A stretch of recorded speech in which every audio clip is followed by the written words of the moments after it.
nating aawitin ay Ligaya ng Buhay. Pamilyar po ba kayo sa kantang Ligaya ng Buhay?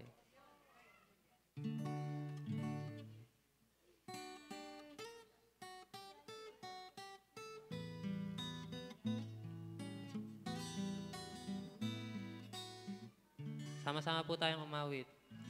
Ligaya ng buhay kung kilala mo si Kristo. Ligaya ng buhay kung siya'y manunubos mo.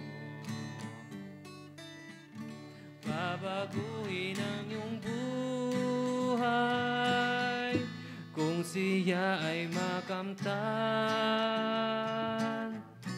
Ang maging kay Kristo ay tunay na ligaya ng buhay. Isa pa po.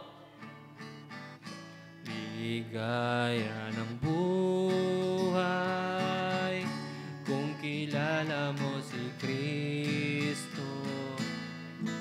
Ligaya ng buhay kung siya'y manunubos mo. Babaguhin ang iyong buhay kung siya ay makamtan.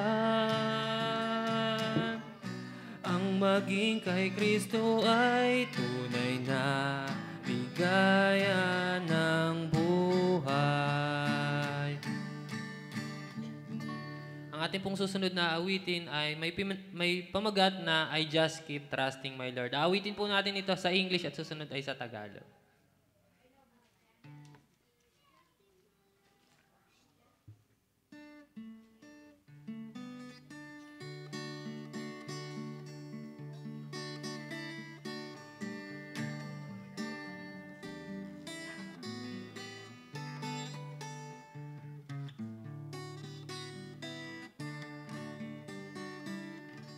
I just keep trusting my Lord as I walk along. I just keep trusting my Lord, and He keeps me strong. Though the storm clouds darken the sky, or the heavenly trail, I just keep trusting my Lord. He will never fail. Chorus. He's a faithful friend, such a faithful friend. I can count on Him to the very end.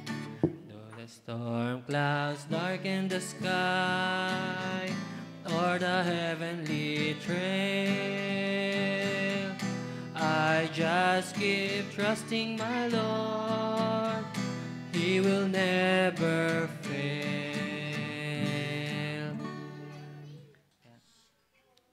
Ay, Tagalog ba pala, sorry. Okay, Tagalog. Ako'y nagtitiwala sa Panginoon. Laging nagtitiwala buong panahon. Ulap man ay magdilim sa atin ngayon, ako'y nagtitiwala sa Panginoon. Siya'y kaibigan, di nagkukulang, maaasahan hanggang sa wakas. Ulap man ay magdilim sa atin ngayon, ako'y nagtitiwala sa Panginoon.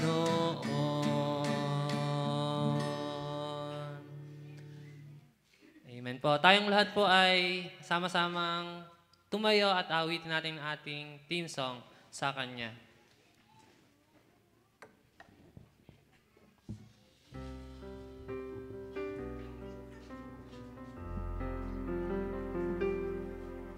Mayroon akong sasabihin sa iyo na ibig sana'y aawitin ko. Ito'y tungkol sa buhay sa mundong ito, ang buhay na ibinigay ng Diyos para sa'yo. Sa Kanya mayroong kabuluhan ang iyong buhay. Sa Kanya may pag-asang nabibilang na tunay. Sa Kanya may kaligtasan kung ika'y mananampalataya. Sa Kanya may pag-asa. Sa Kanya.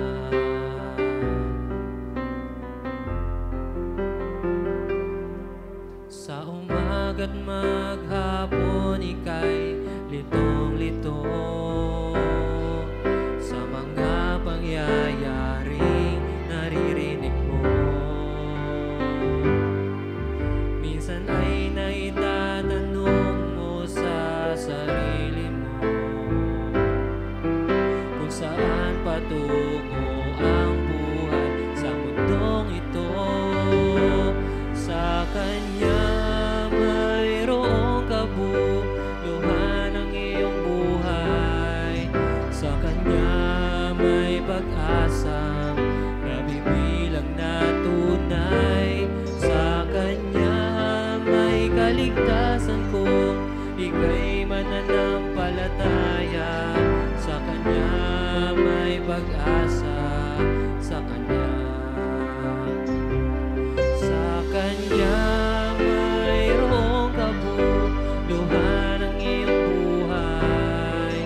Sa Kanya may pag-asang nabibilang na tunay.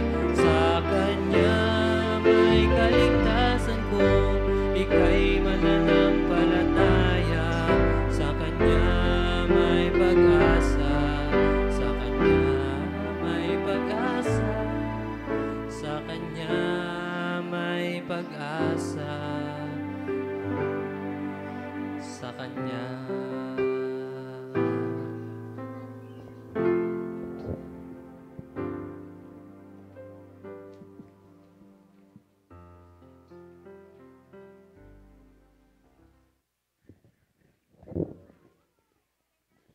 Tayo po ay yumuko para po sa ating pong panalangin.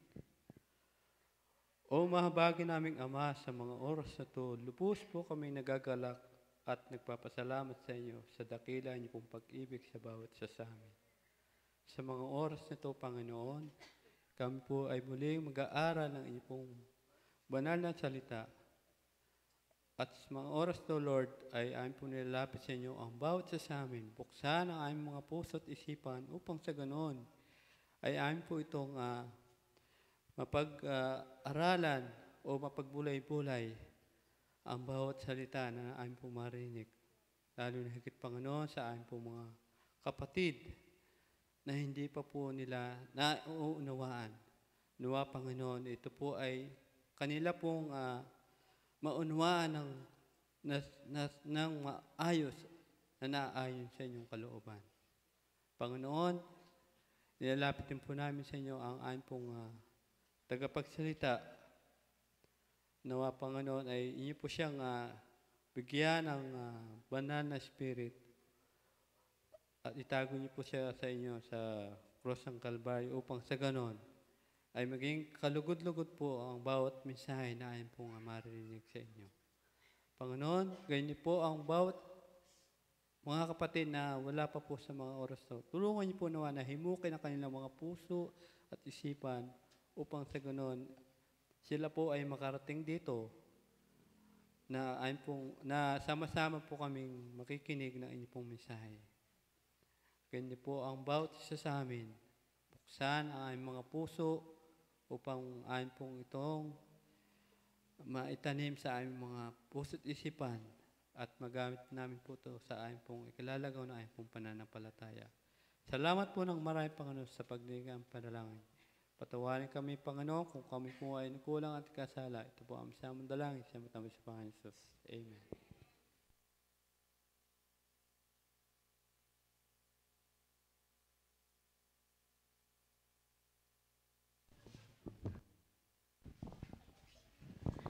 Ayan po, good evening and blessed Thursday night to everyone. Ako po ay nagagalak na tayo po ay ulit magkakasama ngayong gabi at hingin po natin ang pasasalamat at papuri sa ating Panginoon. Mga kapatid, may katanungan po ako, ilang gabi na po tayo ngayon?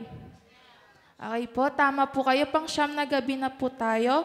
Ang aking bahagi po ay ipakilala sa inyo ang ating mga participants ngayong gabi. Tayo po ay pinangunahan sa pag-aawitan ni Brother Alias Argento, at gayon din po sa ating opening prayer si Brother Marvin Salazar, and ang inyong lingkod po si Sister Charlene. And ayan po, patuloy po tayong binibigyan ng magandang pangangaral po sa ating katawan ni Dr. Iona Lagarile, and sa magandang awitin po ng cherubim. And our speaker is a Son of God, a sinner saved by grace. And napatuloy po tayong binibigyan ng magandang mensahe po mula sa ating Panginoon, mula po kay Brother Caleb Lumingkit. And I pray that we will give, okay po, for appeal singer is si Sister Shari Dafodel. And I pray that we'll give him our attentions as we listen to the message of God through him. God bless po. Okay. And ito po ngayon ang mga early birds po. Umpisa po si Amparo Gonzales. Saan po? Ayan po. Salazar po. Okay po. And pangalawa po si Priscilla Bublo. And Fortuna Gonzales. Fortuna Bunales or Gonzales. Okay. And Michael Gayota. And lastly po, Divine Tolentino.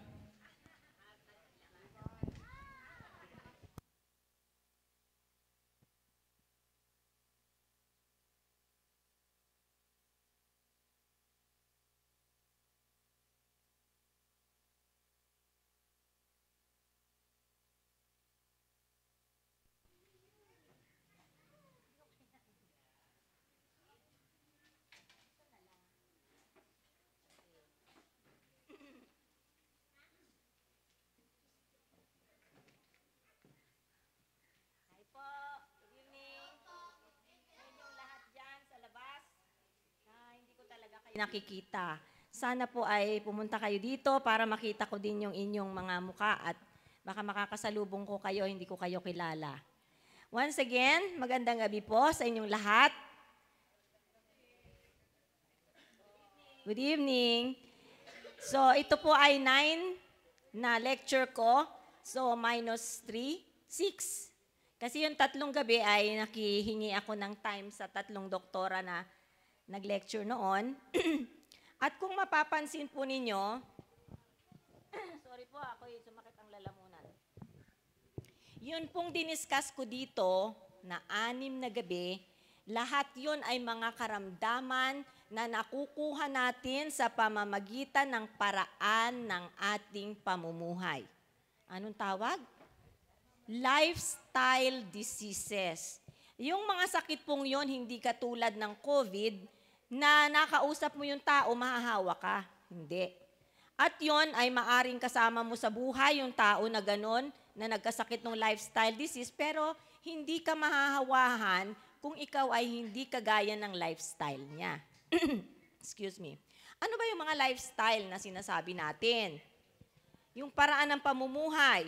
Alam nyo, sa panahon na to, ang buhay ay nababaliktad na. Ang mga tao ay nagtatrabaho. Pagkatapos. O sige, magpa-price ako. Pagkatapos nito, mas madali, di ba? O, makinig kayo. ang tao ngayon sa buhay na ito, baliktad na. Na dati nagtatrabaho ng umaga, ngayon marami ng tao ang nagtatrabaho ng gabi. Yon ay isa sa klase ng lifestyle. Kaya sila ay magkakaroon din ng lifestyle disease ayon sa kanilang style ng pamumuhay. At karamihan sa kanila ay nagkakaroon ng mga problema din sa dugo, kagaya ng anemia, kasi hindi na talaga sila natutulog. Ang iba sa kanila, nasira na yung paraan ng kanilang pagtulog, at bukas ng gabi sa kahulin-hulinan, makikita natin yung mga paraan na yun, pero i-mention ko lang ito ngayon. Ano pa? May mga tao din naman na ang lifestyle nila ay yung mahilig silang kumain. Welcome po sa inyo. Welcome. Mahilig silang kumain ng mga pagkain na sinasabi ng ating Panginoon na huwag nating kainin. So yun ay lifestyle. O pakinggan nyo ha, pangalawa na. Yung pangalawa, mga taong kumakain ng mga pagkain na hindi naman pinapayagan ng banal na kasulatan na kainin. Kaya pag ang lifestyle nila po ay ganon, magkakasakit din sila ng katulad ng mga sakit na minention ko sa inyo. Stroke, hypertension, sakit sa puso, atake. Sorry talaga. Sumakit kasi lalamunan ko kahapon. Tapos, meron din namang mga tao na talagang tinatawag na super T. Ano kaya yung super T na yun? Meron talaga akong nakilalang taong ganun na sinabi ng kanyang tatay, itong aking anak, nag-aaral, tumigil. Tapos, ano-ano na siya, tamad-tamad mag-aral, nakatapos naman ng high school, nagtatrabaho na, tumigil. May mga anak na, hindi pa rin nagtatrabaho.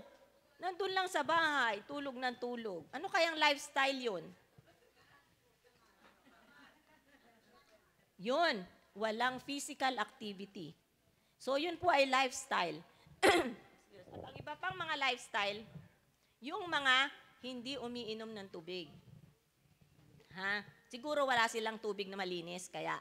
So bukas ng gabi, ang lahat na yung mga lifestyle pa ay ating pag-aaralan. Okay? Ngayong gabi, isang lifestyle lang ang ating pag-aaralan. At yun po ay lifestyle ng mga vegetarians. Pero makikita po ninyo dito na itong lifestyle na ito ay magiging pagkain talaga ng lahat ng sakit na na-mention ko sa inyo. Okay? Tayo magsisimula. At may babasahin tayo dito. Ang title po natin ay Original Formula for Feeling Great. Naku, saan kaya tinagalog natin yan? Original na formula para tayo maramdaman natin ang malakas. Ewan ko, di ako marunong eh. Feeling great. Okay, let's see. Babasahin ko to para diretso na yung The last two lectures that we will have tonight and tomorrow night could be the most important lectures that you would ever hear from me during this 10 nightly series. So ito at bukas ang pinakamahalaga sa lahat ng lecture ko. Maalis yung dito ko.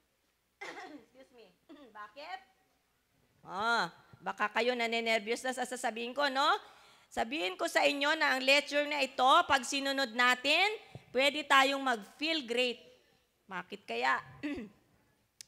If you listen carefully and follow what I'm going to tell you tonight and tomorrow. So kung susundin natin, ito ay mababago po yung ating pakiramdam. It is about learning a new way to think about your life. Tumingin kayo dito. Babaguhin natin ang inyong pag-iisip tungkol sa inyong buhay ngayon. Kasi baka meron sa inyo na namumuhay ng lifestyle na sinabi ko. Kaya pag yung lifestyle na yon ay hindi natin binago, most likely, magkakasakit talaga tayo. So let's begin. Anong sabi ko? Sounds simple. Parang simple, pero hindi. Kasi pag nakita nyo mamaya, masasabi nyo hindi nga simple. Okay? The concept is simple. Naku, pag sinabi nyo, aba, oo nga naman meron siyang 8 easy to remember steps to a new life. 8 easy steps. Madali lang. 8 hakbang para sa bagong buhay. Sino gusto sa inyo dito ng bagong buhay? Mawala na yung mga aray-aray. Oh. So, itatry natin ito. Meron akong kaibigang hinahanap. Pasyente ko, dumating na ba sila? Wala pa. But, like every good thing, lahat ng mabubuting bagay, ang process ay tumatawag sa atin ng commitment. Yun talagang gagawin natin. Hindi kaya mo sinabi kung madali itong gawin, okay lang, pero hindi natin gagawin, no? Kailangan ng energy at kailangan ng panahon. Isa sa 8 ito ay i-discuss na natin ngayong gabi. Pero yung 7, bukas na sa panghuling gabi. Subalit, sabi ko sa inyo, it will bring rewards far beyond anything the stock market has ever offered. Ano ba yung ino-offer ng stock market? Maraming pera. Maraming pera. Pero ang dami mong pera, nasa ospital ka naman, wala rin, di ba? Okay, let's begin. So what did I say? Yet it will bring rewards far beyond anything the stock market has ever offered. Bakit ako tumawa? Kasi parang madali, pero hopefully, matugunan natin kung ano yung ating pag-aaralang 8 hakbang. Sino kaya ang nakakaisip kung ano yun? Now you can have a better life and the best life. Okay? So why would you want a better life? Bakit ba gusto niyo ng better life? Kasi masaya, pagkatapos may pag-asa, no? Why should you go to the effort to incorporate changes? Sasabihin, bakit ako magbabago? Okay naman ang buhay ko Pretty good naman ako. For many, the goal will be simple, to start feeling better every day, to quit getting sick. Gusto nyo ba yon? And to lose some weight, to sleep better at night, to get the heart rate down. Minsan mabilis yung tibok ng puso natin, nahihirapan yung heart. Ito ay great goals, but far more than you expect, you've got to live longer for generations behind you. Narinig nyo na po ba na yung mga vegetarians ay isa sa mga tao, talagang meron ako sister na horse.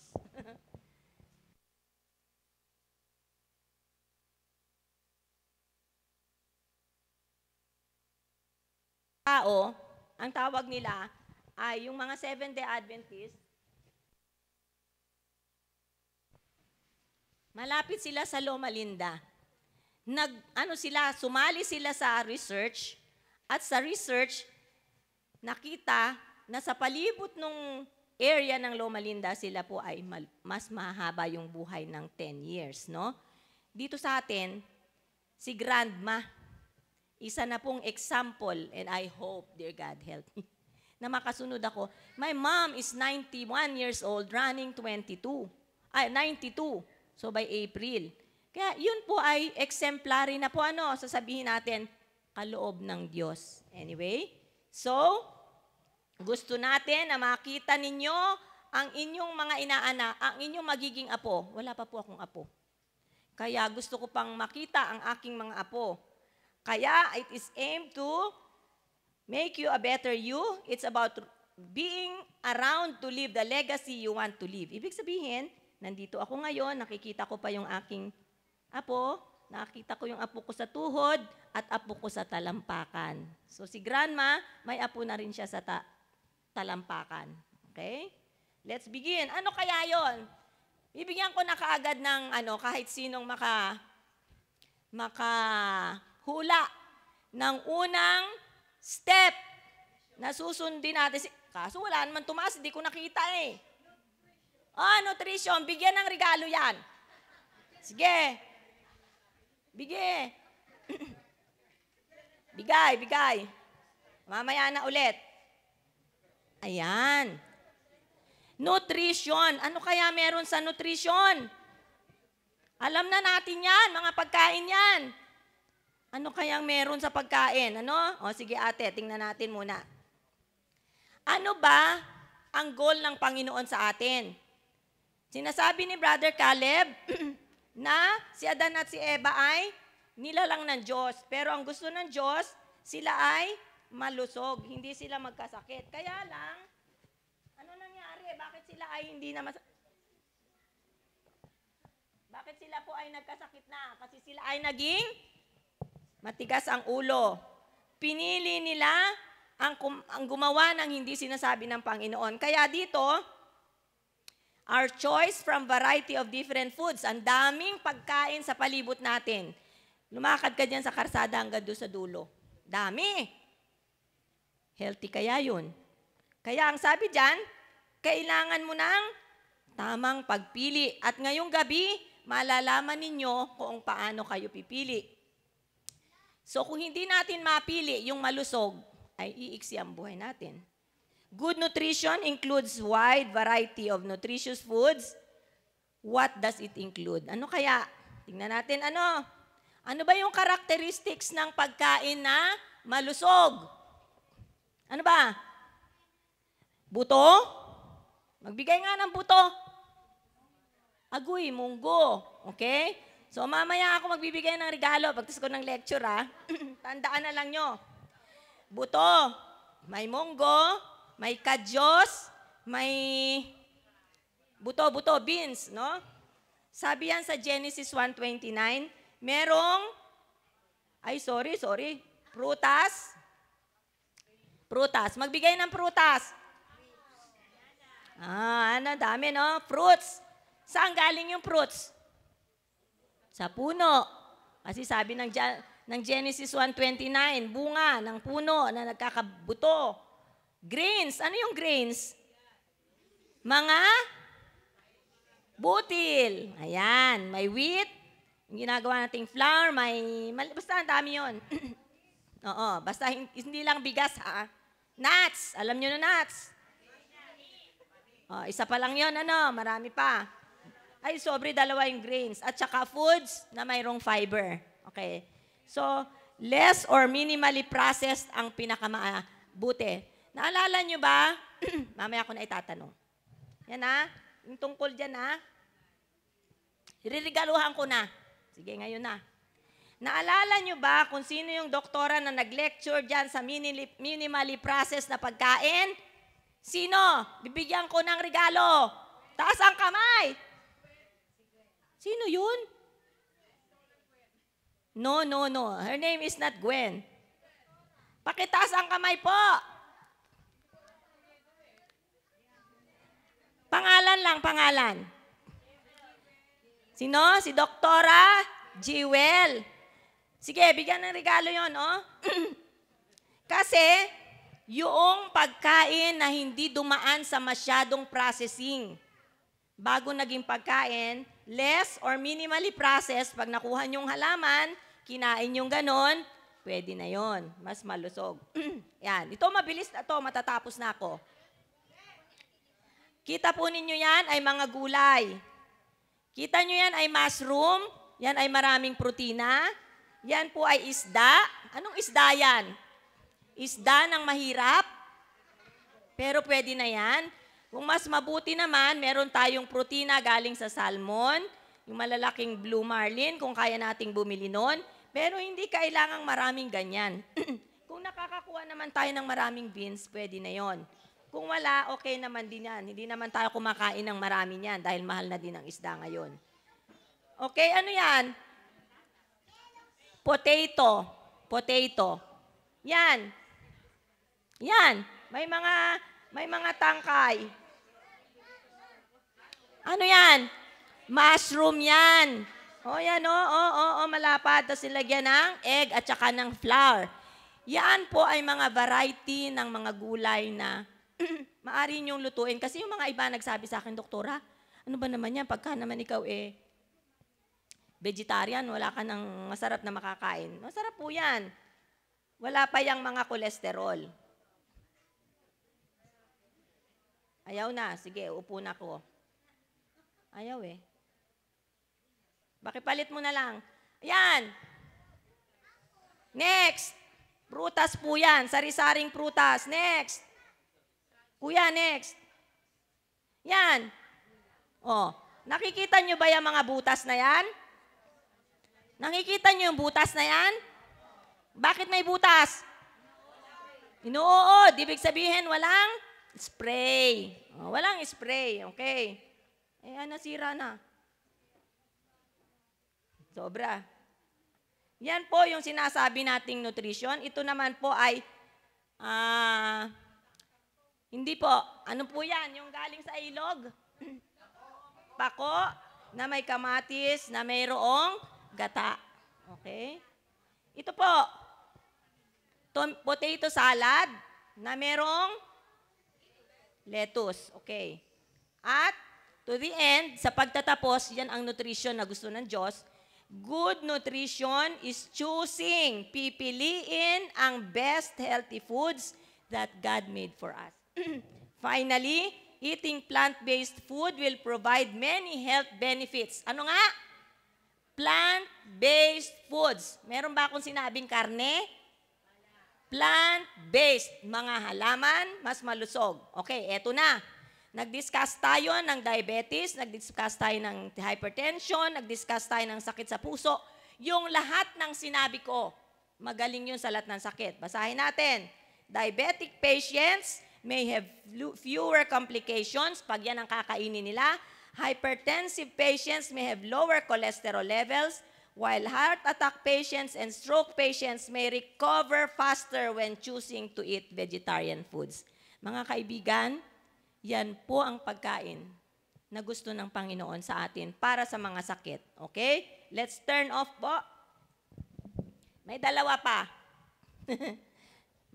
Pakipatay po. Okay. Ano ang pagkain na gusto ng Panginoon sa atin? May tawag dyan sa lahat ng mga sinabi ko. Isa, ano? Ate? Vegetable, pero hindi lang vegetable eh. Ano pa? Malapit. Ano? Hindi po, hindi. Ano? Plant-based foods. Yun po, ha? Lahat ng galing sa halaman. Ayun po si Sister, ano? At ang huli, sa pag-aaral po natin, ano ang pinakamahalaga para magawa natin ang lahat na yan? Ano ang dapat nating gawin para masunod yan? Sa dami ng mga nandiyan mga pagkain, ano ang dapat nating gawin? Yung pinaka-best, letter C. Taas kamay. Taas. Ha? Hindi ko marinig. Hindi. Ang dami niyan, ang dami. Choice. So, yung tamang pagpili po, bigyan ng regalo doon. At sana po, sa dami ng mapipili nating pagkain, mapili natin ang pinakamabuti. God bless everyone.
ugat ng aming lahi.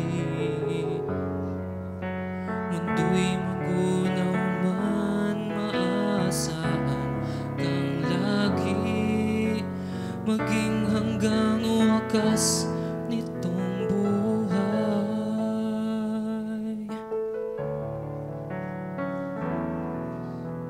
Kaya, O Diyos, ika'y aking pupurihin, sa buong mundo'y aking awitin. Dakilang iyong katapatan, pag-ibig mo'y walang hanggan.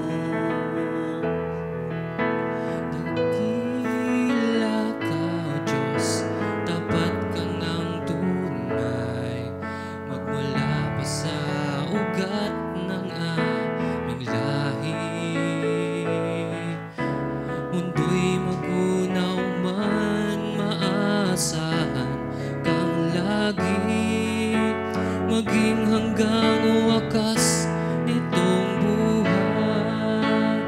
Ay, dakila ka, O Diyos, sa habang panahon. Katapatan mo'y matibay na sandigan. Sa bawat bigati, tagumpay man ay naroon. Daluyan ng pag-asa kung kailang ay hinahon. Pag-ibig mo'y alay sa amin noon hanggang ngayon. Dakila ka, O Diyos. Dakila ka, O Diyos.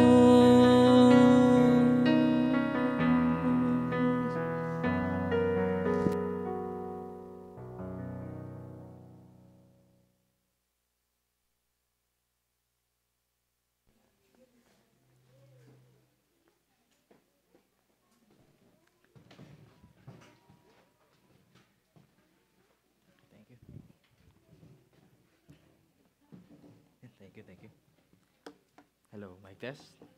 Ayan, magandang gabi po sa inyo lahat. Ayan, natutuwa po ako at muling dumami po ulit tayo. Ano? Nakikita ko po ang mga dati nating mga kaibigan na sa ilang araw po ay nakasama natin ulit. At ako po ay nagpapasalamat sa muling pagbabalik ninyo. Ilang gabi na lang po ang natitira sa atin? Isa na lang, ang bilis, ano? At sa mga kaibigan po natin na hindi po nakapakinig o meron siguro nalampasan, pwede po kayong pumunta sa Puting Kahoy Seventh-day Adventist Church na Facebook page. At nandun po yung mga videos natin. So lahat po, pwede nyo pong ma-review. O kung gusto nyo po ulitin, pakinggan, punta lang po kayo sa page natin, sa Puting Kahoy Seventh-day Adventist Church Facebook page. Ayan, nandun po yun. Ngayon, tayo po muna ay mag-review bago po natin pag-aralan. Actually, isa po ito sa mga pinakapaborito kong pag-aaralan natin sapagkat ito po ang magsasagot kung bakit ako po ay isang Adventist. At ang laging sinasabi, ano ba yung Adventist na ibig sabihin nun? Ito po yung sagot kung bakit ang karamihan po sa atin dito itawag ay Adventist o Adventista. Pero bago po natin malaman yon, tayo po muna idadako sa ating question and answer. Ayan. So ngayon po, tayo po ay magtatanong. Taas po ang kamay, ano? Huwag po muna sasagot. Una ang taas, bago ang bibig. Okay po ba yon? Okay. Unang tanong, patungkol ho sa ating napag-aralan kahapon. Patungkol ulit saan? Nalimutan agad. Patungkol saan? Saan? Sa impyerno. Di po, naku, nakakalimutan agad. Paano makakasagot? Unang tanong, tama o mali? Ayan. Habang buhay, susunugin sa apoy ang mga tao sa impyerno. Tama o mali? Taas kamay. Mali. Mali po. Bakit po? Kasi po, sila po ay hindi pang habang buhay. Sige po, punta po tayo dito. May panibago po tayong panglinis. Thank you po. Congratulations po. Palakpakan po natin. Pangalawang tanong, kanino orihinal na nakalaan, kanino talaga inihanda ang impyerno? Taas ang kamay. Kay Satanas at sa kanyang mga kamponhot. Punta po dito. Ayan, meron po tayong panlinis ng ating mga plato. Ayan, congratulations. Palakpakan po natin. Pangatlong tanong. So sabi po dito, kanina sinabi ko, nakalaan talaga ang impyerno para kay Satanas. Hindi po talaga ito nakalaan sa tao. Pero dahil sa maling pagpili at pang-reject, kapag sabing reject, hindi pagtanggap, pag-alis sa alok ng Panginoon, doon na ho talaga dapat papunta rin ang tao. Malinaw po? Dadamay lang ho tayo ng kaaway. Pangatlo. Ito, pangatlo at pang-apat, dalawa pwedeng sumagot dito. Kaya, paunahan ho. Una, actually, pareho lang naman. Magbigay ng halimbawa o ng isang kataga na natutunan mo kahapon. Walang tama o mali. Basta natutunan na nasabi natin. May mali din pala pag hindi naman napag-aralan kahapon. Sa napag-aralan kahapon, magbigay kayo ng natutunan yung bago o siguro pinaka-natatandaan nyo na hindi pa natin nababanggit sa mga tinanong natin kanina. Gusto po mga tumaas ng kamay, magbanggit ng isang natutunan nyo kahapon. Ano po? Hindi bumabalik ang mga patay sa kanilang bahay. Tama po, kaso hindi po yun yung kahapon. Ano? Yun po yun ng isang araw. Okay po? Yung mga patay, patungkol sa patay. Pero patungkol sa impyerno, na ating napag-aralan kahapon, napakarami ho nun. Isa ho yun, na tinimingan ko, ito po yung pinakamahaba nating pag-aaral, yung kahapon. May gusto po bang sumagot? Wala natutunan? Patay tayo dyan. Si Brother Caleb ang mag-uuwi nito pag wala. Meron po ba magbigay ng natutunan na leksyon kahapon? Wala natatandaan? Wala na? Wala na mga kahabol? Patay tayo dyan. Kailangan nyo mapanood ang ating video kahapon. At dahil dyan, wala pong makakatanggap nito. Wala na po bang tatas sa kamay? Ay! Okay, tama. So sa pagitan ho ng unang pagkabuhay, pangalawang pagkabuhay, merong 1,000 taon na pagitan. Di po ba? Tama po yun. Ayan. So tatay, punta po tayo dito. Si tatay po makakatanggap. Meron pa? Hahabol? Ayan, doktora. Yung mga banal at saka tumanggap sa Panginoon, sila yung unang buhay. Yung mga tumanggap at yung tumanggap kay Kristo, sila po yung unang bubuhayin sa pagbabalik ni Jesus. Thank you po, doktora. Ayan. Sumagot po si doktora. Maraming salamat po. Thank you po. Ayan. Ngayon po, tayo po yung papag-usapan ho natin. Sabi ko ho kanina, pwede ho po kaya mapatabi po ito. Thank you po.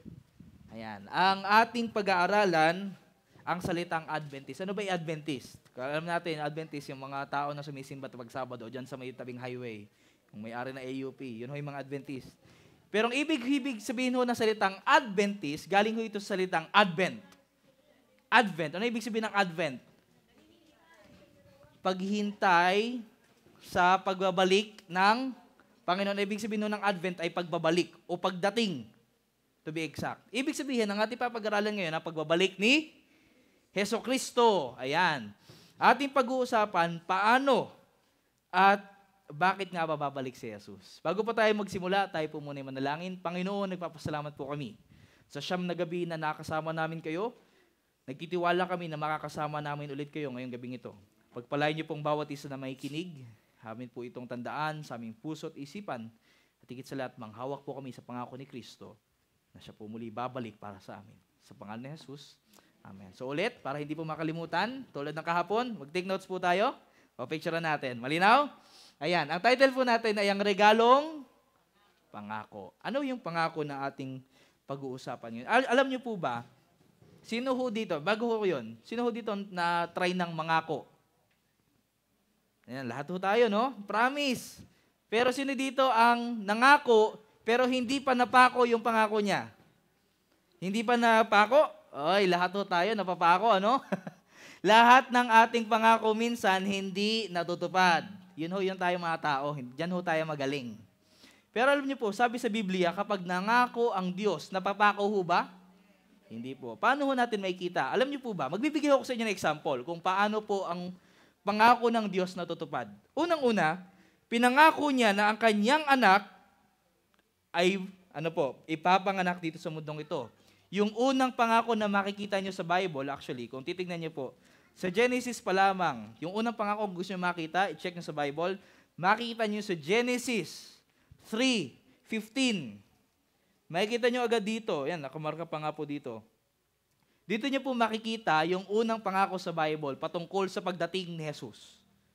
Pagkakain pa lang ni Eva, sinabi na ng Panginoon na balang araw, may manggagaling dyan sa lahi ng babae para maging tagapagligtas na tatalo sa kay Satanas. Sino yun? Si Jesus. Ang tanong, natupad ba ang pangako ng Diyos? Natupad, di po ba? At nasabi rin, maraming beses, na pag-aralan natin doon noong unang gabi, na karamihan sa mga propesiya sa Biblia patungkol sa kamatayan ni Jesus. Tanong, namatay ho ba si Jesus sa krus?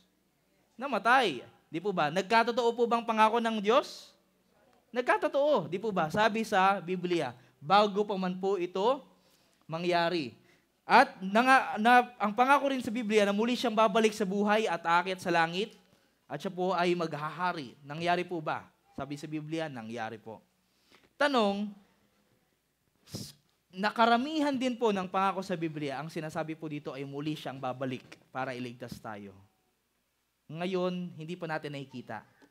Pero ito po mga kaibigan, kung nangyari po bang mga pangako dati sa Biblia, sa tingin nyo mangyayari rin kaya na balang araw babalik siya para sa atin? Amen po, no? Na muli siyang babalik at sigurado na mangyayari po ito. Gusto ko pong pag-usapan natin ang pangako ni Jesus. Si Jesus po mismo nagsabi nito. Ito po'y nangyari, itong pagsalita niya nung kanyang huling Last Supper. Ano ba yung supper sa Tagalog? Hapunan, ang kanyang huling hapunan kasama ng kanyang alagad bago siya ipako sa krus. Kinausap niya po itong mga alagad na ito. Alam niyo kasi, gusto ko magkaroon tayo ng kwentuhan dito. Ang mga alagad kasi, nung nandito si Jesus, hindi sila nag-expect ng isang tao na magliligtas sa kanila sa kasalanan. Malihong pagkaintindi nila. Ang ine-expect nila kay Kristo, kaya nila sinundan si Jesus, yung 12 alagad, nung una, ay gusto nila at akala nila na si Jesus ay magliligtas sa kanila mula sa kanilang manlulupig. Kung tayo po mga Pilipinas, ano ho yun ang sumakop sa atin? Espanyol, Amerikano, Hapones. Ang mga Israelita, ang mga Hudyo, ang sumako po sa kanila ay mga Romano. At, dumating ang Mesiyas. Ito yata itatalo sa mga Romano. Pero sabi ni Jesus, doon sa Last Supper nila, sinasabi niya, kung babasahin niyo yung buong John 13, 14, 15, ito po yung kinakausap niya ang kanyang mga alagad. Sinabi niya na, hindi ako ganyan. Ako ay mamamatay. Hindi ako yung papatay sa mga Romano, ako yung papatayin ng mga Romano. Hindi ko kayo ililigtas sa mga Romano, pero ililigtas ko kayo sa kasalanan. Yun po yung halos binibigay niya. Hindi pa rin maintindihan ng mga alagad. Kaya ang nararamdaman niya sa mga alagad niya nung gabing yon, disappointed sila. Pero alam nila, si Jesus pa rin ay totoo. Siya pa rin ang anak ng Diyos na magliligtas sa kanila. Kaya si Jesus, ito po ang sabi. Basahin natin sa John 14, 1-3. Sabayan niyo po ako sa pagbasa. 1-3, go. Huwag mabagabag ang inyong kalooban. Sumampalataya kayo sa Diyos, sumampalataya din kayo sa akin. Nung nakikita niyang nalulungkot na yung mga alagad, sabi niya ay, huwag kayong malungkot. Huwag na kayo sad. Kasi magtiwala kayo sa Diyos. Magtiwala rin kayo sa akin. Bakit? Ito po ang sabi. Sa bahay ng aking ama. Saan yung bahay ng aking ama? Sa langit ho, ano? Ay maraming silid. Sa English, sabi nun, maraming mansyon. O kumbaga, lugar na titirhan. Kung hindi ito totoo, sasabihin ko sa inyong pupunta ako roon upang ipaghanda ko kayo ng iyong matitirahan. Ibig sabihin, kung hindi totoo ang sinasabi ko, dapat di ko na sinabi sa inyo. Sunod. At kapag naipaghanda ko na kayo ng matitirhan, ako'y babalik at isasama ko kayo upang kayo'y makapiling ko kung saan ako naroroon. Alam niyo ba, hindi niyo po maintindihan ito hanggat hindi po natin naintindihan kung paano po ba kinakasal ang mga Hudyo. Gusto niyo po mapakinggan kung paano po kinakasal ang mga Hudyo? Okay, tayo po yung mga Pilipino, pero isipin po natin tayo po yung mga Hudyo nung panahon ni Jesus. Ganito po kasi yun. Kunwari po, ako po ang lalaking ikakasal. Sayang wala ho dito ang aking special someone. Baka po bukas nandito na siya. Pero sabihin natin, ako po ay magkakaroon ng ang tawag doon, engagement, di po ba? Sa atin, magluluhod ka, sasabihin natin, will you marry me? Tapos, pagkatapos na magpaplano na kayo ng sarili nyong kasal. Sa Hudyo po, hindi po ganun. Ang mangyayari, yung mga magulang mag-uusap. Ilakad mo ko, Papa, sa magulang ng aking girlfriend o yung balak kong pakasalan. Mag-uusap sila, magkakasundo. Ang lalaki, ang gagawin ng lalaki, sa Pilipinas din, ginagawa natin ito. Meron din na tawag na dowry. Meron din ho ba dito? Di ba? Magbibigay ho ng malaking amount o malaking pera para ibigay sa pamilya ng babae. Ang mangyayari naman, pagkatapos sa Hudyo, sa panahon ni Jesus, ang lalaki, haalis yan para bumalik sa bahay ng kanyang tatay.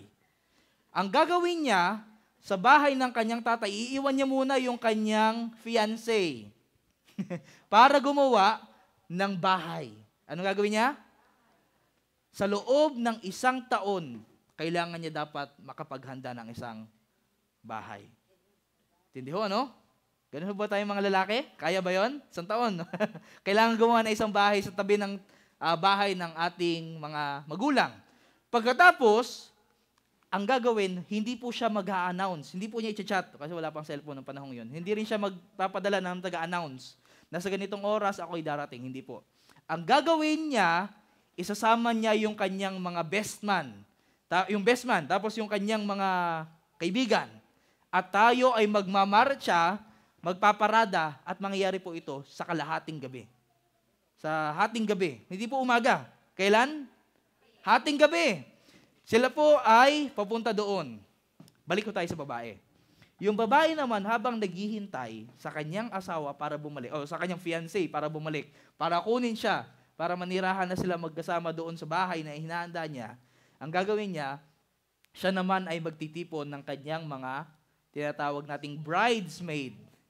Yan. Kilala niyo pa ho ba ang inyong mga bridesmaid? Buhay pa po ba?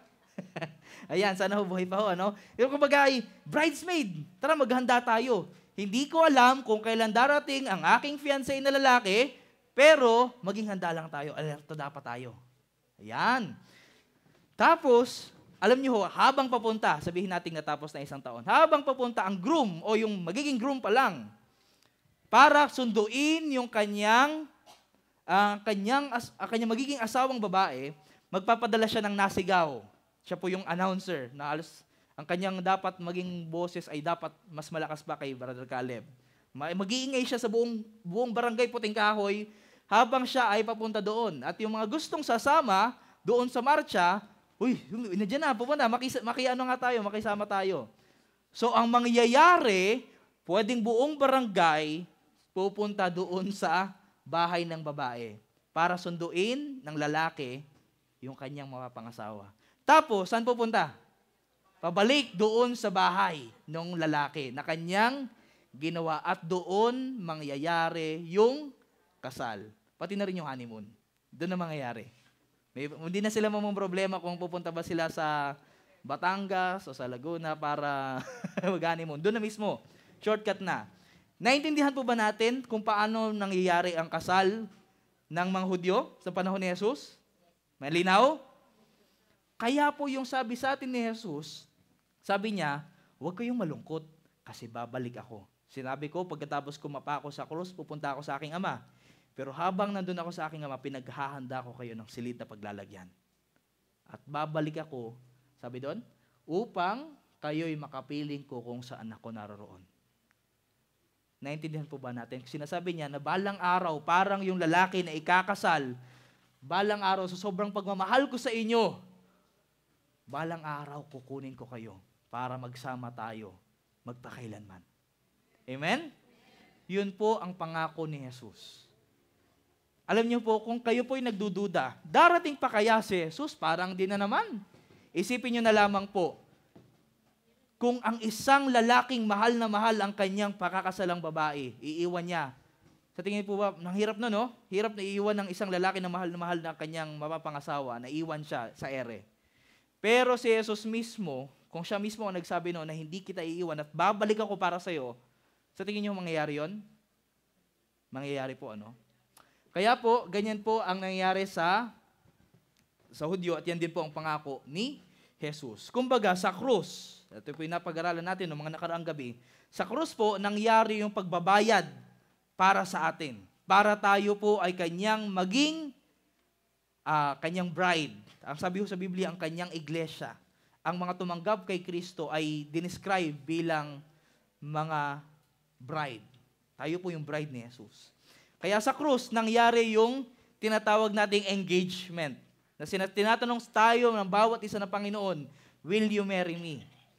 At depende kung ano ang sagot natin kay Kristo, kung tatanggapin ba natin siya, ang makikita natin, ang magiging response natin kapag bumalik siya para sunduin tayo papunta sa langit. Malinaw? Saan nakadepende yung ating pagsulubong kay Kristo? Nakadepende ho yan kung papaano natin siya sasagutin ngayon. Amen?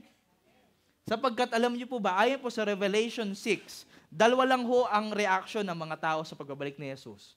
Yung una, sa Revelation 7, nakatayo sila at sumasulubong pang, ito yung aming Panginoon, ito yung aming hinihintay. Buti na lang, let's go. Buti na lang. Wala nang hirap, wala nang lungkot, wala nang lumbay. Yung pangalawang reaction, yung mga hindi tumanggap kay Kristo, sasabihin nila, takbo tayo, ayan na yung tagapagligtas, takbo. Tapos magpapatabon sila sa mga bato, magpapalaglag sila sa mga nahulog ng mga building. Bakit?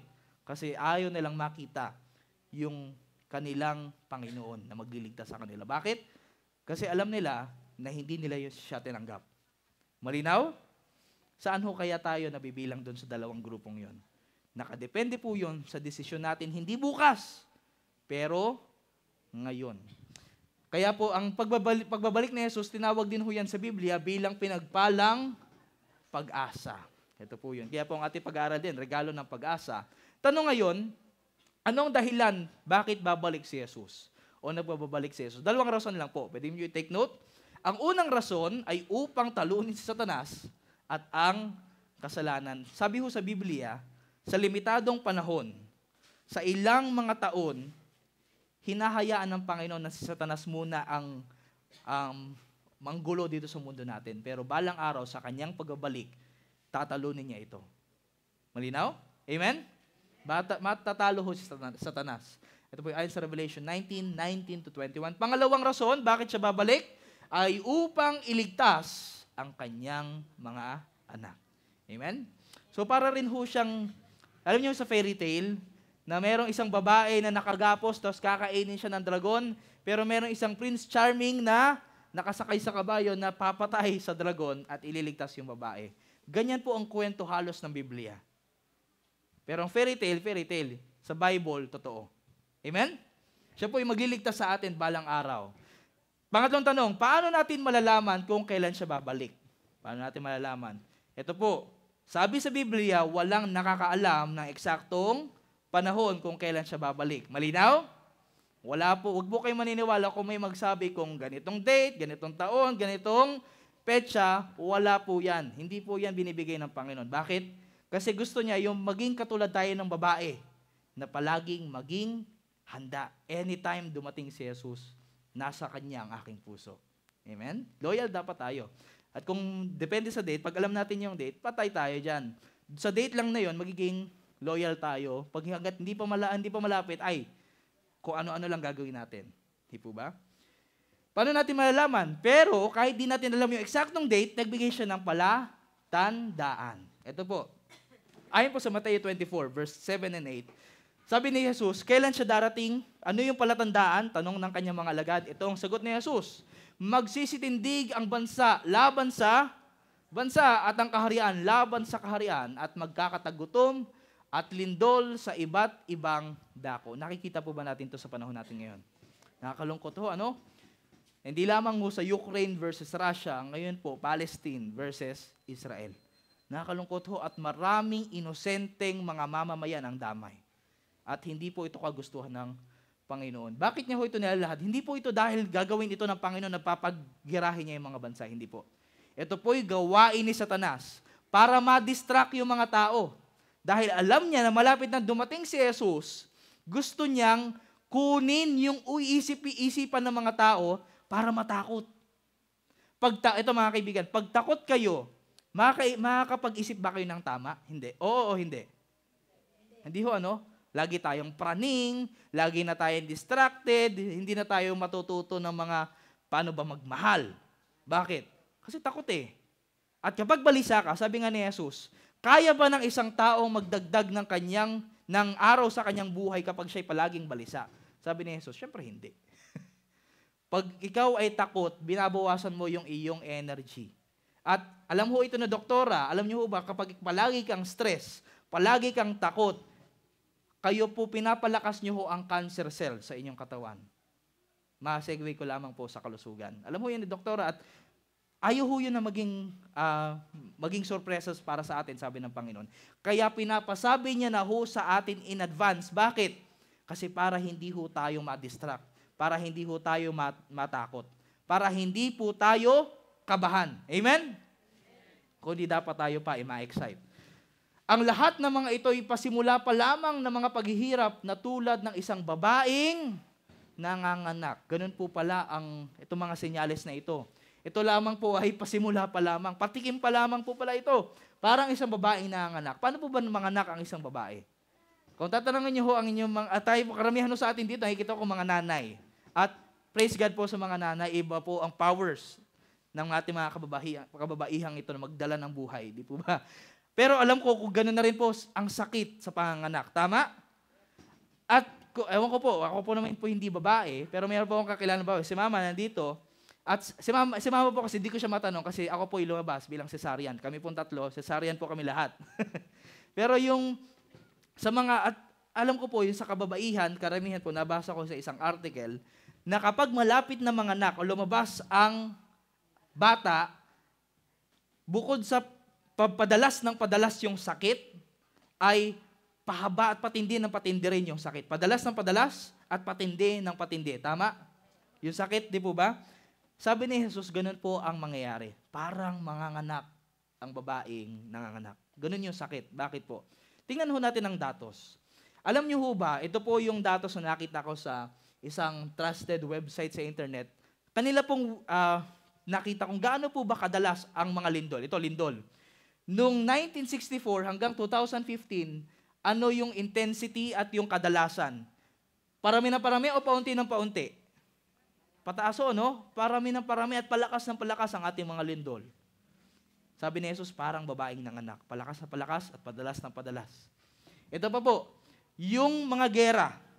Kinumpara nila yung 1990, almost 30 years ago, kung di ako nagkakamali, hanggang 2020, anong nangyayari sa mga datos ng kadalasan at intensity ng gera? Palaki ng palaki o pababa ng pababa? Palaki ng palaki. Parami ng parami. Pati na rin ho dito. Sa Pilipinas pa lamang po ito, nag-record ho ang ating statista. Gaano ho karami ang kinumpara natin ang mga bagyo noong 1950s, noong 2010s? Ito, 18 lang, tapos 36, 2,000 plus deaths. Pero nung 2010, 12,000 na yung mga kamatayan. Tindi po, ano? Parami na parami o pakunti na pakunti? Parami na parami. At ngayon po, hindi pa po yung kasama, 2010 pa lamang yan. Paano pa po yung ngayon? Di po ba? Parang isang babae ng nanganak na paigting ng paigting habang nalalapit yung panahon ng pagbabalik ni Jesus. Kagagawan po ba ito ng Diyos? Hindi po. Kagagawan po ito ng kaaway, tulad po ng ating napag-aralan nung pangalawang gabi. Bakit? Kasi gusto niya na maalis yung utak natin sa langit. Gusto niya yung utak natin palaging takot, palaging kabado. Kaya po ito po yung gagawin pa ni Satanas.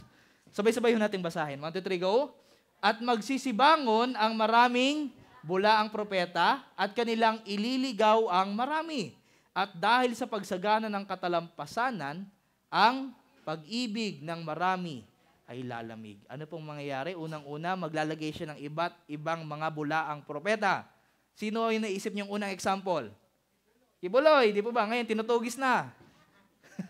Di po ba? Buti na lang at may justice pa naman sa Pilipinas, kahit pa paano. Natutugis na si Kibuloy. Pero bulaang propeta. Napakarami ho niyan. Di niya ho kailangang mag-masquerade ni Satanas para dumagdag pa. Pero malay natin, baka Satanas, kaya niya ring magkatawang Kristo. Kaya sabi ni Jesus, bula ang propeta, marami dyan ang lilitaw. At ano yung ginagawa na mo, bula ang propeta? Inaalis ang ating mata kay Kristo. Malinaw po ba? Kaya po, ang pag-ibig ng marami ay lalamig. Ano po mangyayari sa pag-ibig ng marami?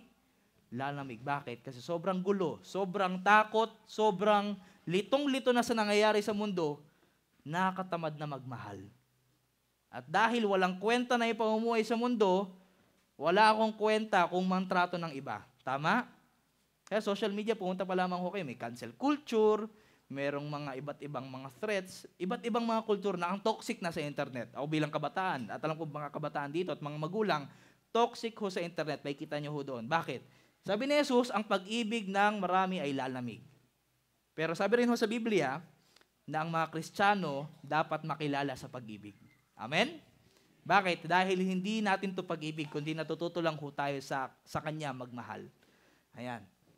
Ito po bang sabi? Datapot karakarakang pagkatapos ng kapighatian sa mga araw na yon ay magdidilim ang araw at ang buwan ay hindi magbibigay ng kanyang liwanag at mga lalaglag ang mga bituin mula sa langit at magsisipagtagal ang mga kapangyarihan sa mga langit. Ito po yung iba't ibang mga, hindi lamang po sa mundo natin, pero sa space, iba't ibang mga phenomenons ang mga mangyayari. Gayon din naman kayo, pagka nakita nyo ang lahat ng mga bagay na ito, ay talastasin nyo na siya'y malapit na, nasa mga pintuan na nga. Malapit na ho ba? Nakikita po ba natin yung mga ganitong mga senyales? Padalas na rin ho ang ating mga pulang mga buwan, di po ba? At ito po yung nagsasabi sa atin na malapit na, nasa mga pintuan na nga lang. Amen? Sabi pa po dito, kaya po, ano yung magmamarka ng pagtatapos ng mundo? Ito po, bago siya dumating. Matthew 24, verse 14, ito po ang sabi ni Jesus. At ipapangaral sa buong sanlibutan ang magandang balitang ito tungkol sa kaharian ng Diyos upang magsilbing patotoo sa lahat ng mga bansa. At saka darating ang ano po yung magdadala ng kawakasan? Yung lindol po ba? Hindi po. Ito po yung mga distraction lang ng kaaway. Darating ho ang wakas kapag napangaral na sa buong sanlibutan ang mabuting, ano yung mabuting balita? Na si Jesus ay namatay para sa atin. Amen? Kaya po ngayon, ako po si Brother Caleb, ako po ay nag-aaral kung paano po magpastor. At ang gawain ho ng pastor, bukod ho sa nangangaral, tayo rin po ay nag-iimbita. Alam niyo po, ang mga Adventist, hindi po kami nangangaral ng ganito para mag-imbita ng mga taong gusto rin maging Adventist. Hindi po ganito ang aming gawain.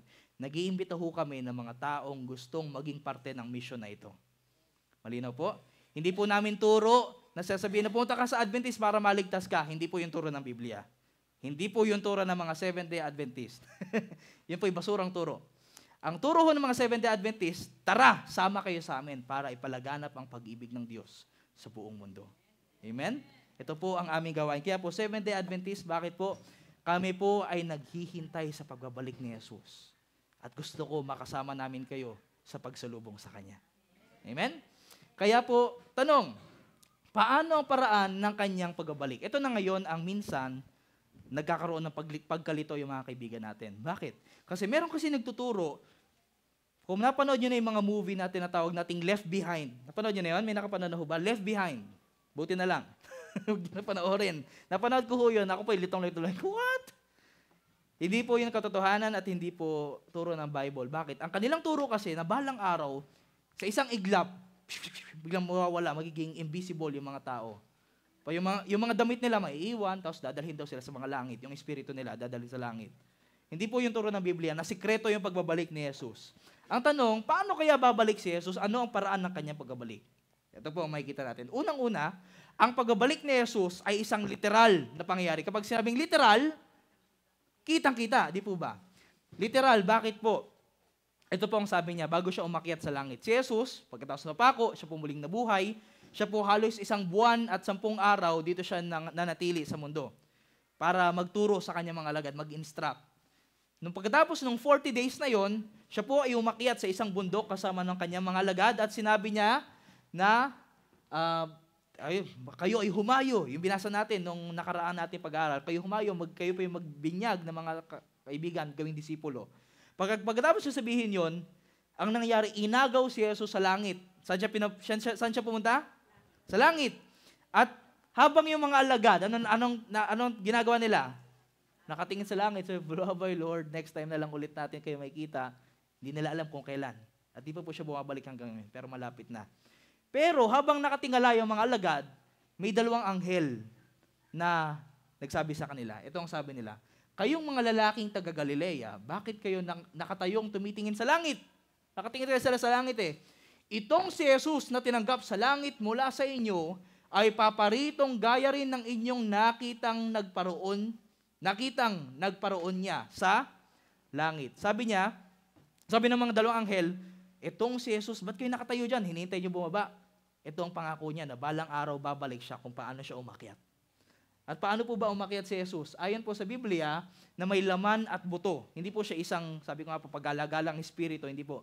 May laman at buto. Ibig sabihin, may laman at buto rin siyang babalik dito sa ating mundo. Literal na pangyayari. Amen? Malinaw po, ano? Yan po ay sa Luke 24:36, 39, and verse 51. Pangalawang paraan, ang pagbabalik ni Jesus ay makikita ng mga mata. Sabi po sa Revelation 1 verse 7, paano po ba ito makikita? "Narito, siya'y pumaparitong nasa sa mga alapaap, at makikita siya ng bawat mata." Kapag sinabing makikita ng mata, invisible o visible? Visible, makikita.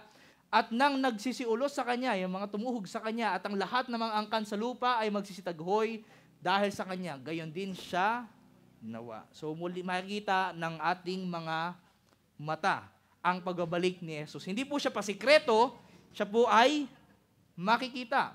At sabi pa nga po sa Biblia, ganito, makikita natin nakaupo sa trono, kasama ng kanyang mga anghel. At pangatlo, ang pagbabalik ho ni Jesus, ito po ay maririnig, malakas. Hindi lang natin siya makikita, maririnig din natin. Sabi po sa unang Thessalonica 4:16, binasa ho natin to ng mga nakaraang gabi. "Sapagkat ang Panginoon din ang bababa mula sa langit na may isang sigaw." Kapag sabing sigaw, malakas o mahina? Pabulong o pasigaw? Pasigaw. "Na may tinig ng arkanghel at may pakakak o trumpeta ng Diyos." Ang trumpeta ho ba ay malakas o mahina? Malakas. "At ang namatay kay Kristo ay unang mabubuhay na magmuli." Amen? So makikita natin, ito po yung maririnig. At pang-apat po na paraan ay kapanapanabik. Bakit ito kapanapanabik? Maraming mga pangyayaring makikita natin. Unang-una po, sabi doon, ang mga namatay kay Kristo ay muling mabubuhay. Makikita nyo yung mga libingan nagbubukasan. So pasikreto ho ba siyang babalik? Hindi, kasi nagbubukasan yung mga sementeryo eh. Dahil lalabas doon ng mga tumanggap kay Kristo na mabubuti. So ito po, pati bukod po doon sa nagbubukasang mga libingan, Acts 1, kung dito po ay Revelation. "At nagkaroon ng mga kidlat at mga tinig at mga kulog at nagkaroon ng malakas na lindol na di nangyari kailanman mula ng magkatao sa lupa. Isang lindol na lubhang malakas, lubhang kilabot." Ayon po sa Revelation 6, na sa pagbabalik ni Jesus, magkakaroon ng malaking lindol. Malakas na lindol. So makikita natin dito na ito po ba'y secret? Pasikreto ba siyang babalik na, "Shh, bumalik na ako"? Gano'n po ba siya? Hindi. Mayayanig, malakas na tinig, makikita natin ang liwanag, hindi sikreto. Malinaw? The big one, meron tayo, the big one. Baka doon ho yata magparamdam yung the big one sa pagbabalik ni Jesus. Di natin alam. Panglima, maluwalhati. Kapag sabi maluwalhati, maliwanag. Glorious sa English. Kaya sabi sa Matthew 25:31, "Datapot pagparito ng anak ng tao na sa kanyang kaluwalhatian, kanyang liwanag, nakasama niya ang lahat ng mga anghel. Kung magkagayoy, luluklok siya sa luklukan ng kanyang kaluwalhatian." Isipin nyo na lamang po si Jesus, maliwanag na yan. Sabi po sa Biblia, nung binuhay ulit si Jesus, nung linggo ng kanyang pagkamatay, nung binuhay ulit siya, sabi ng Biblia, na kasing liwanag ng araw, nung lumabas si Jesus doon sa libingan. Isipin nyo na lamang po, kasama pa niya yung mga anghel. Maliwanag o sobrang liwanag? Sobrang liwanag ho niyan, hindi yun pasikretong darating si Jesus. Sabi pa niya, Ito pa po ang mangyayari. Paano naman yung mga buhay, kung for example, si Brother Caleb, sabihin natin sa panahon natin ngayon, babalik si Jesus at maaari hong dumating si Jesus sa panahon natin ngayon. Makita, hindi ho tayo makaranas ng kamatayan at tayo po yung kay Kristo. Ano mangyayari sa atin? Ito po ang sabi ni Pablo. Narito, sinasaysay ko sa inyo ang isang hiwaga. Ibig sabihin, ito yung isang misteryo, hindi ito ma-explain ng science. Hindi tayong lahat ay mga tutulog. Kapag sabi mga tutulog ay mamamatay. Ngunit tayong lahat ay babaguhin kahit hindi ka mamatay at buhay kang sasalubong kay Jesus. Anong mangyayari sa iyo? Sa isang sandali, sa isang kisap mata, sa huling pagtunog ng trumpeta o pakakak, sapagkat tutunog ang pakakak at ang mga lahat ng mga patay ay ang mga patay ay mabubuhay na magmuli na walang kasiraan at tayo ay babaguhin. Ang mangyayari po, bubuhayin niya mga patay. At tayo po namang sasulubong sa kanya, babaguhin. Kung kayo po ay nawawalan na ng buhok, ako po yung malapit na yata, magkakaroon ho kayo na isang bagong katawan na perpekto. Ganda ho, ano? So kung kayo po ay may sakit o meron ho kayong kapansanan, pagdating ni Jesus, babaguhin ho yung inyong katawan. Amen? Kaya wag na ho tayo masyadong kumbaga ay maging obsessed sa kung anong itsura natin o kung ano man. Balang araw darating si Jesus. Pero syempre, pangangalagaan natin ito para makatulong din sa iba. Kung maggagayon tayo'y nabubuhay na nakatitira, ay aagawin kasama nila sa mga alapaap. Ang gagawin naman, bago ka na ni Jesus mula sa pagiging mortal, sa pagiging isang immortal, sabi po sa unang Korinto, aagawin ka sa langit, papunta sa langit, kasama nila sa mga alapaap. Kasama nino? Kasama ng mga patay na nabuhay. Malinaw? Sabay-sabay po tayong aakyat sa langit. Kaya po hindi po suportado ng Biblia yung turo na kapag namatay ka, diretso ka sa langit o impyerno. Bakit? Kasi sabay-sabay ho tayo niyan. Malinaw? Sabay-sabay ho tayo. Ang patay, review ho natin, pag patay ka, saan ka pupunta? Sa libingan ka lang. Hanggang sa buhayin ka ulit ni Jesus. Malinaw? Malinaw. Upang sulubungin ng Panginoon sa hangin at sa ganito isa sa Panginoon tayong magpakailanman. So i-review natin. Una, ang pagbabalik ni Jesus ay literal na pangyayari. Ito'y makikita, ito'y maririnig, ito'y kapanapanabig, at panglima, maluwalhati. Amen? Malinaw po ba ang ating napag-aralan? At gusto ko po mga kaibigan, excited tayo sa pagbabalik ni Jesus. Huwag ho tayo matakot sa pagbabalik niya. Okay po? Pag sinabi natin na malapit nang bumalik si Jesus, dapat ang una natin, kung ikaw ay Kristiyano, kung tinanggap mo si Jesus sa puso mo, ang dapat maging response mo, sana nga. Sana nga, excited na ako. Hindi yung, wag naman sana muna. Bakit? Kasi yung puso mo okay na sa Kanya. At sana, minsan, gusto ko rin na magpasalamat tayo na hindi po bumabalik ang Panginoon. Bakit?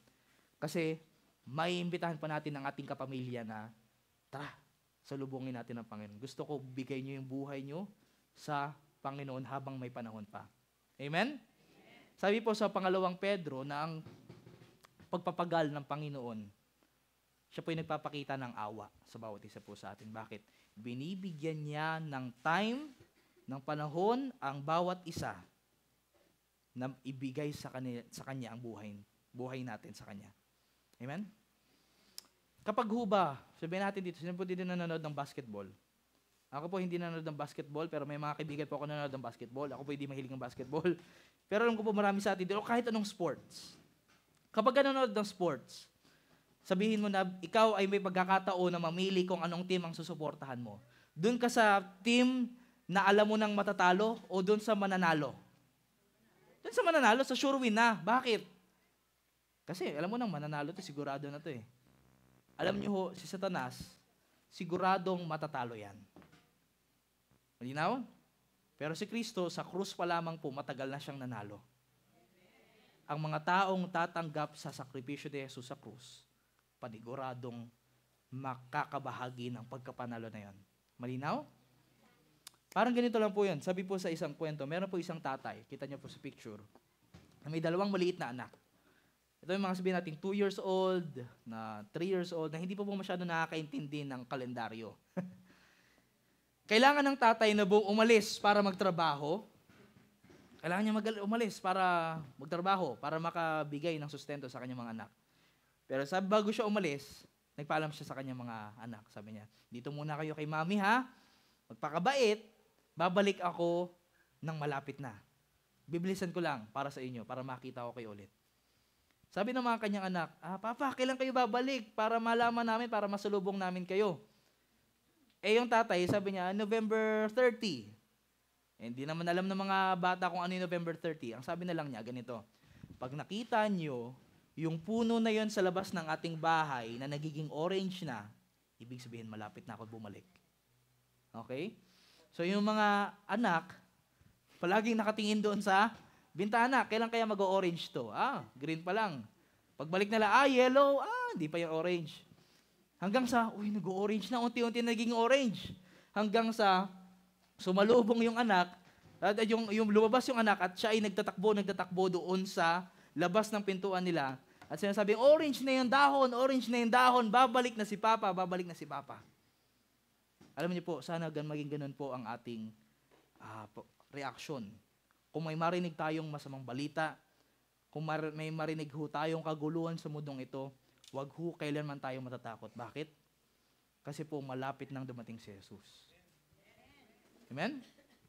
Wala ho dapat takot sa ating puso. At wag ho tayong mananakot, wag niyong gagawin itong pananakot. Bakit po? Ang pagbabalik ni Jesus, hindi po ito pantakot sa mga taong naniniwala sa Kanya. Pantakot ho ito kanino? Kay Satanas. Kasi tatalunin siya. At habang may panahon, gusto ko ang bawat nating gawin, ay tayo at ang tayong pamilya ay lalapit sa Panginoon habang may panahon pa. At kailan yung panahong iyon? Sabi sa Biblia, ang pagbabalik ni Jesus na nalalapit na lahat ng ating napag-aralan na ito kung kailan tayo ay makasama niya sa langit. Kailan mangyayari yon? Ayon po sa 2 Korinto 6 verse 2. Narito ngayon ang panahong ukol. Ngayon ang tinakdang panahon. Narito ngayon ang araw ng kaligtasan. At ito po'y binibigay ko sa bawat isa po sa atin na kasama natin ngayong gabi. Buong 10 araw, buong 10 araw, kahit pang 9 pa lang ho tayo, ang ating po pinapangaral ay walang iba kundi ang pag-ibig ni Jesus sa iyo, kung gaano siya nagmamakaawa at kumakatok sa puso ng bawat isa po sa atin. Pero ang tanong, sino po ngayong gabi ang magbibigay ng kanyang buhay sa Panginoon? At sana po, habang ating pinagninilay-nilayan, sinasabi ko po ulit, sa ngayong darating na Sabado, dito sa Puting Kahoy Church, tayo po ay magkakaroon ng pagbabautismo.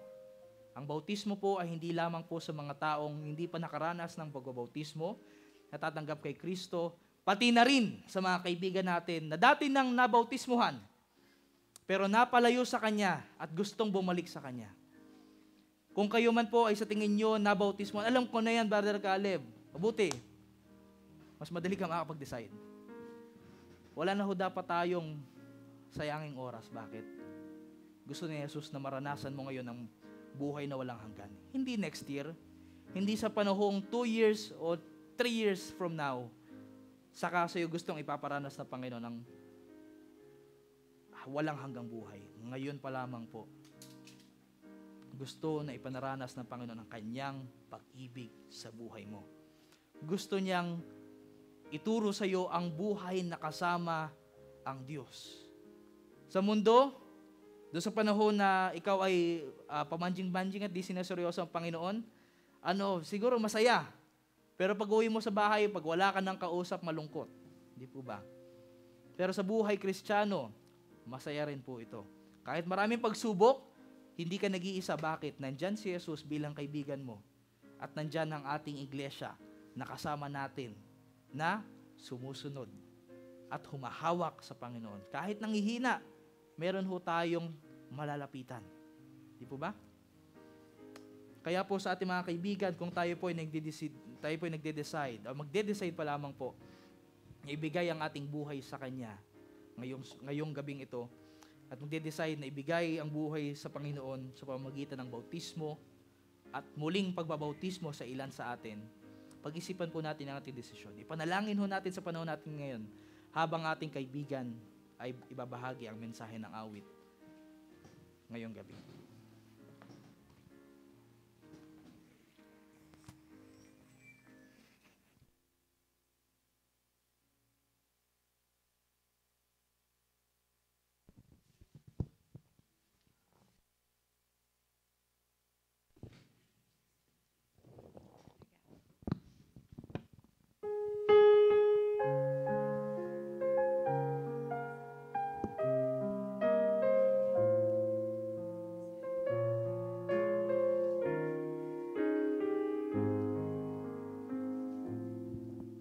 Saan ka nabubuhay, mahal na kaibigan? Sa Diyos ba o sa pansarili lamang? Saan ka patutungo, langit ba o impyerno? Isipin mo ito, kaibigan ko. Ngayon ang araw ng kaligtasan mo, kaibigan ko. Baka ang bukas ay di na darating.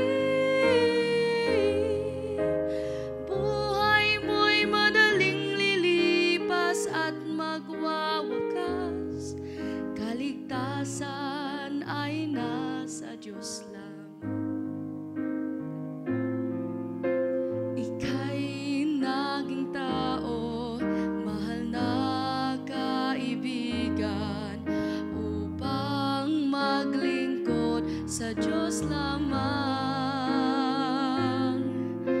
Hanapin mo ang daan tungo sa kaligtasan, nang kamtan mo ang buhay na walang hanggan. Ngayon ang araw ng kaligtasan mo, kaibigan ko. Baka ang bukas ay di na darating. Buhay mo'y madaling lilipas at magwawakas. Kaligtasan ay nasa Diyos lamang. Magpasya ka ngayon habang may panahon. Alin lang ay pawiin mo ngayon. Huwag kang magpaligaw, huwag kang mag-alinlangan. Pinto ng iyong puso'y pagbuksan. Ngayon ang araw ng kaligtasan mo, kaibigan ko. Baka ang bukas ay di na darating. Buhay mo'y madaling lilipas at magwawakas. Kaligtasan ay nasa Diyos lamang. Ngayon ang araw ng kaligtasan mo, kaibigan ko. Baka ang bukas ay di na darating. Buhay mo'y madaling lilipas at magwawakas. Kaligtasan ay nasa Diyos lamang. Kaligtasan ay nasa Diyos lamang.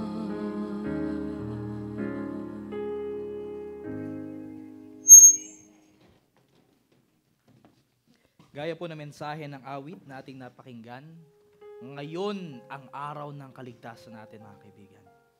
Palalampasin pa ba natin ito? Ngayong gabi, tulad po ng aking gabi-gabing ginagawa, ako po ay tumatawag sa mga kaibigan natin. Marami po ako nakakausap gabi-gabi sa likod na ating mga kaibigan na nagbibigay ng desisyon para sa Panginoon. Nagsasabi, ready na ako, Brother Caleb. Gusto ko ibigay ang buhay ko kay Kristo. Hindi ko alam kung nandito po sila ngayon, pero sa ilan po, marami rin po sa atin nagdadalawang isip. Brother Caleb, di ko alam kung anong gagawin ko. Brother Caleb, di ko alam kung ready pa ako. Mga kaibigan, sinasabi ko po, hindi darating yung panahon na magiging ready ka. Hindi darating yun. Walang ganong panahon. Walang ganong panahon na magiging ready ka. Bakit? Kasi hindi hinihingi ng Panginoon ang panahon kung kailan ka magiging ready. Hinihingi ng Panginoon ang puso mo ngayon. Ready man o hindi. Bakit? Kasi tanggap ka niya. Huwag mo na isipin, ang dami ko kasing problema eh. Hindi ba mas madaling harapin ang problema pagkasama mo si Jesus? Huwag nating isipin na, marami kasi akong iniisip. Hindi po ba pag si Jesus ang ating iniisip, ang ating mga iniisip, susunod na lang yan. At kaya ng Panginoon na gumawa sa sitwasyon mo. Marami ho sa atin dito magsasabi ng ganong katotohanan. Kaya po ngayong gabi, tayo pong lahat ay manalangin ngayong gabi. Panginoon, nagpapasalamat kami ngayong gabing ito na kami inyong dinala dito ng ligtas at malinaw na namin napakinggan ang inyong mensahe patungkol sa kung gaano katibay ang pangako ni Kristo na siya'y muling babalik para sa amin na kanyang mga minamahal. Alam po namin na marami sa amin dito mga kaibigan namin na hindi pa po ganon ka lakas ang pagtitiwala at di pa ganon ang na ganon pa kadesidido ang pagbibigay ng buhay nila sa inyo. Pero Panginoon, inaanyayahan ko po ang mga kaibigan namin na kung sino man po dito ngayong gabing ito, habang nakapikit ang aming mga kapatid, ang gustong magbigay ng buhay nila kay Kristo, pwede po bang tumayo?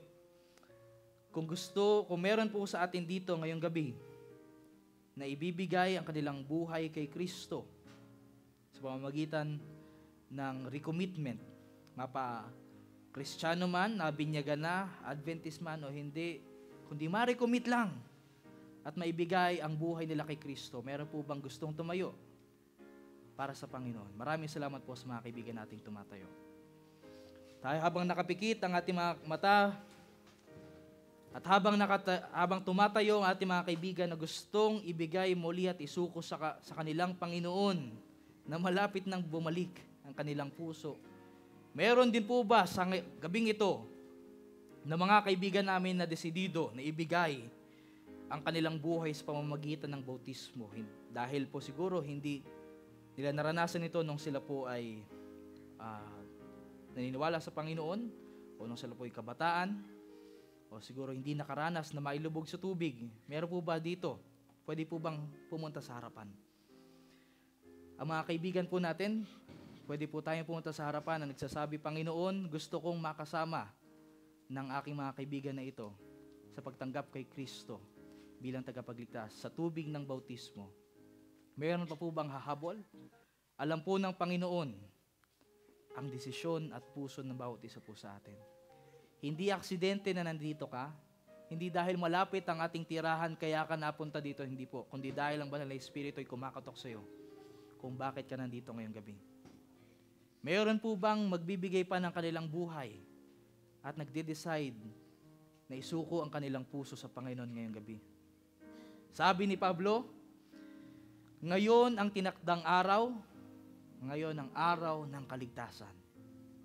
Hindi po bukas, hindi mamaya, hindi next year, hindi ngayong Sabado, pero ngayong gabing ito. Mayroon pa po bang magbibigay sa Panginoon ng kanilang buhay? Hindi sapat na sabihin mahal ko ang Panginoon kung hindi ito nakikita sa aksyon na ating ginagawa. Mayroon po bang hahabol pa? At sa mga kaibigan natin na naranasan na ang paglulubog sa tubig, tinanggap na si Kristo minsan, pero napalayo.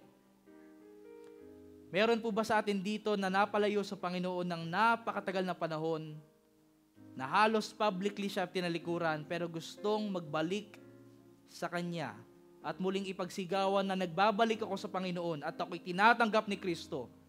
Dahil ito po yung katotohanan sa Biblia. Meron po ba at gusto pong sumama sa ating mga kaibigan na lalapit ngayong gabi? Meron pa po ba? Bukas pa po ang pintuan para po sa ating mga kaibigan.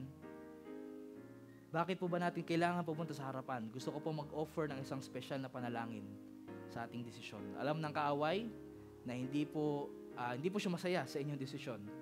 Bakit? Dahil si Kristo ang inyong pinagsisigawang tagapagligtas at hindi ang kaaway. Meron pa po ba? Tayo po'y mananalangin na, at kung kayo po ay kinakotok ng banal na Espiritu, maaaring ang inyong katabi, pwede nyo pong ipanalangin sa Panginoon at hayaan siya ang gumalaw. Panahon na para itigil ang pagtitiwala sa sarili at magsimula sa pagtitiwala sa Kanya. Habang tayo nananalangin, bukas pa po ang lugar na ito. Pwede po kayong humabol habang tayo po ay nakapikit. Panginoon, nagpapasalamat po kami sa mga kaibigan po namin na ito.